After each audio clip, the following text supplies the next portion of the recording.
Master Bay in the Sahara Desert in northern Africa, showing you how to survive in the hottest place on earth if you can keep your cool. Use your survival skills well. You can stay alive in the unrelenting heat. Extend your wait for help. One of the best ways to avoid the deadly heat of the day is to get up early. Get on the road before the sun gets too hot. In this part of the world, once it gets to about 9 a.m., the temperature will be over 49 degrees Celsius. Also, when you're getting dressed, check all your clothes and whether there are shoes in your boots. When the sun rises, they will look for shade, hiding in dark places, because they are nocturnal, and shoes are a good place for them to stay. Finding water is always the first priority. Belle is going to check out yesterday's puddle. Let's see if we get anything, even if it's just a drop. The leaves are already warm from the sun, and the rocks underneath should still be cool.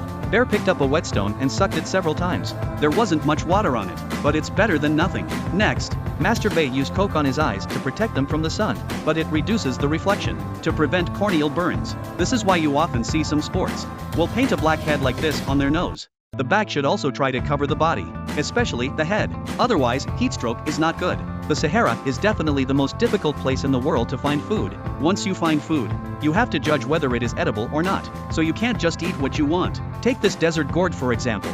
They look a lot like delicious watermelons, but don't be fooled. This stuff is very bitter. Eating it will make you feel bad, makes you more dehydrated, but it has good antibacterial and anti-inflammatory properties. If you get bitten by a snake or scorpion, you can use it as a remedy. In fact, the local nomads use it to treat hemorrhoids.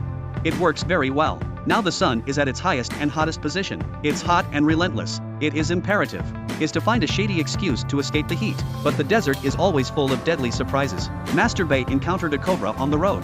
Of the 4 species of snakes that live in the Sahara, the Egyptian cobra is one of the most venomous. They move quickly. They kill nearly 100 people a year in Africa. Never touch a cobra. Give him space. Let him leave on his own. Don't go easy on this guy. There are many more challenges in the Sahara Desert. Will threaten your life. Now Master Bay is looking for shade. Any shade will do. Master Bay sees a small tree not far away. Master Bay must get there quickly to escape the heat. This shade is a lifesaver. It saved Master Bay's life. This sweat stream is perfectly adapted to the desert environment. The roots of the tree are 15 meters deep in the ground. It's really too deep, so it's hard to dig for water, but at least the leaves provided life-saving shade. Master Bay has a way to keep himself cooler. Is the trench dug in the sand? Lie in it. In fact, you only have to dig down 15 centimeters. Can make you cooler by 15 degrees Celsius, so it's worth the effort to try. Master Bay cut a tree branch to dig. The temperature in the sand is really different. The sand here is very hot, here it's a little cooler, and here it's even cooler. Dig a little bigger. They can lie down. Bay also needs to avoid the hottest time of the day.